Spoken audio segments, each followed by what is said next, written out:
Our next speaker is Dr. Alan Cruz, who's chairman of the AMDAI Scientific Advisory Panel, and he is also professor and head of the Department of Ophthalmology and Visual Sciences at Dalhousie University and the district chief of ophthalmology at Capital Health in Halifax, Nova Scotia.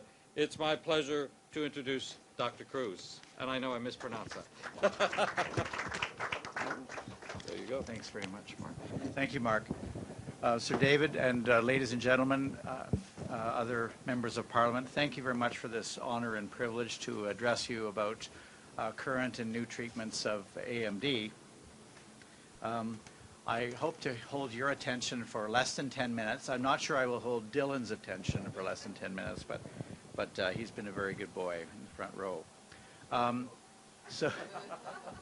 So to start with, this is the conception from Joan Miller's brilliant mind, who is the professor and chair of the Department of Ophthalmology at Harvard Medical School, when she gave her Jackson Lecture at the American Academy of Ophthalmology in 2012. And you can see that on top of normal aging, with a genetic susceptibility and perhaps environmental risk factors like smoking, and there are a number of pathological processes that we're still working on that lead initially to what we call intermediate AMD, which really the hallmark of which are yellow drusen-like excrescences that we can see on fundus examination when we look inside your eye. And for those of you who don't know me, my day job is I'm in my clinic 3 or 4 days a week treating patients with age-related macular degeneration. So I'm in the trenches, so to speak. And then from there, you see at the top bar is GA, which that's the medical term for dry macular degeneration, so-called geographic atrophy. And on the left-hand side of the slide, neovascular AMD, which is the proper medical term for wet macular degeneration, so neovascular AMD. And really, the conception is that this is probably a Venn diagram. It's probably one disease with overlapping susceptibility to geographic atrophy on the one hand, dry AMD, wet AMD, neovascular AMD on the other hand. This slide is quite complicated, but if you want to see what we see when we look in at dry AMD, look at the bottom left slide, which shows atrophy or geographic atrophy of the retinal pigment epithelium in the macula.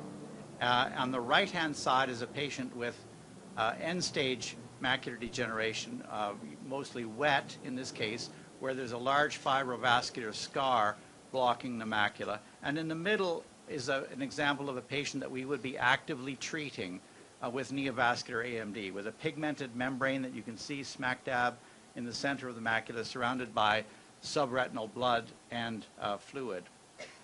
Above, the panel above in the middle with the arrows, the green arrow and the black arrow, those are the drusen I mentioned earlier. And we now have very sophisticated, almost cellular level imaging capabilities with so-called optical coherence tomography. These are scanning laser ophthalmoscopic technologies that allow us almost a cellular view.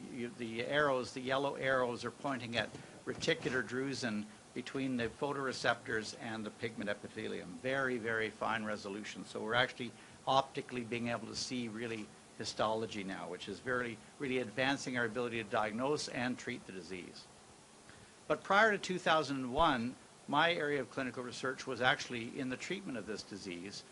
In the late 80s and early 90s, we funded a clinical trial in Canada looking at wavelength selection of thermal photocoagulation, which caused chorioretinal scarring. It was a destructive therapy, but if the neovascular membrane was off-center, we could treat it effectively, but only in less than 10% of patients with wet AMD. The problem was, as soon as the neovascular tissue got into the center, then we were doing more harm than good, and our treatment was associated with vision loss. But as of 2001, thanks to the research discovering this dye verteporfin in Vancouver, and then followed up and made clinically applicable at Harvard by Joan Miller and her colleagues, we had what's called photodynamic therapy, where we infused a drug, verteporfin, in the vein of your arm for 10 minutes, waited 5 minutes, and then shone a diode laser light, an infrared laser at 689 nanometers, and that triggered the drug to work and to thrombose the abnormal blood vessels in neovascular AMD. And for the first time, we were able to reduce rates of visual loss to all comers, really, with wet AMD. But it wasn't really until 2004 that we had, as Keith mentioned, our first anti-vascular growth factor drug, which required injection into the eye. And this drug was the first time that we really were able to slow the progression through a biological therapy of the disease. But unfortunately, we didn't reverse visual loss, and we didn't really maintain excellent vision.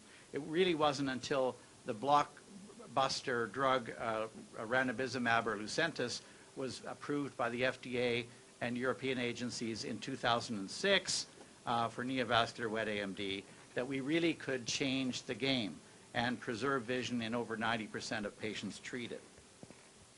Come 2012, we saw aflibercept approved, which is now called Eylea in the marketplace, marketed worldwide by Bayer, and was shown in 2 pivotal clinical trials to be non-inferior to ranibizumab, which basically in medical terms means pretty much the same, but not superior. But the key here was that Eylea in these pivotal clinical trials only had to be dosed every 8 weeks as opposed to every month. So that raised the hope and the possibility of huge cost benefits to the health systems and to payers of these drugs. A new drug that's being investigated that has everyone's attention right now is an inhibitor of platelet-derived growth factor, another growth factor that stimulates neovascular AMD, called Fovista. And in a head-to-head clinical trial that was reported recently, in a phase 2 clinical trial, in combination with ranibizumab, for the first time we saw results that were actually superior to ranibizumab or Eylea alone. And these phase 3 trials are underway, and we're anticipating the results in the next year or so. So along comes a new technology now with 2-year results, an X-ray technology which is seen as an adjunct to antivascular growth factor therapy that Sir David mentioned, the Araya Therapy. And this is a stereotactic radiotherapy technique with the apparatus visualized for you on the slide that's intended as a one-time, one-session, low-dose, low-energy X-ray source to maximize safety. And the procedure duration takes about 20 minutes. And you can see that in experimental studies looking at how the radiation in combination with antivascular growth factor drugs affect endothelium, which are the lining cells of the blood vessels, fibroblasts, inflammatory cells, and the pericytes, which are the wall vessels of capillaries. You can see that in combination, there's a sidal effect. There's a very profound synergistic effect on the right-hand bar with these drugs. And in the 2-year study, fully 51% of the target population treated with both stereotactic radiotherapy and anti-VEGF only needed 1 injection, a mean of 1 injection over 2 years, versus only 15% of the controls receiving injections got into that 1 to 3 injections. The rest of them needed more injections. And as you can see, one of the big things actually has been alluded to already is patient fatigue. Fully in the United Kingdom, we understand that fully 50% of patients by the year 3 are starting to drop out. They're being lost to care because of this burden of returning to clinic regularly for injections, and I deal with this pretty much on a daily basis. And we know how expensive these new drugs are, costing the United Kingdom at least £220 million in 2012 just for the drug costs alone. Capacity is an issue with over 500,000 injections required in the year 2011-12. So the hope is that Araya Therapy and technologies like this may reduce patient fatigue, free up capacity in clinics, improving access to care, as Sir David mentioned, and saving the payers money, which at the end of the day will sustain our system. So in conclusion, the last decade, and this has been very exciting for me because in my clinical research has always been in this area, the last decade has seen enormous progress in the treatment of wet or neovascular AMD, less so with atrophic or dry AMD, although much promising research is underway, which is beyond the scope of today's talk. It's likely naive, though, to assume that future treatment strategies will continue as a form of monotherapy, like ranibizumab every month or even Eylea every 2 months, with one drug or treatment technology only providing the magic bullet required to preserve and enhance vision.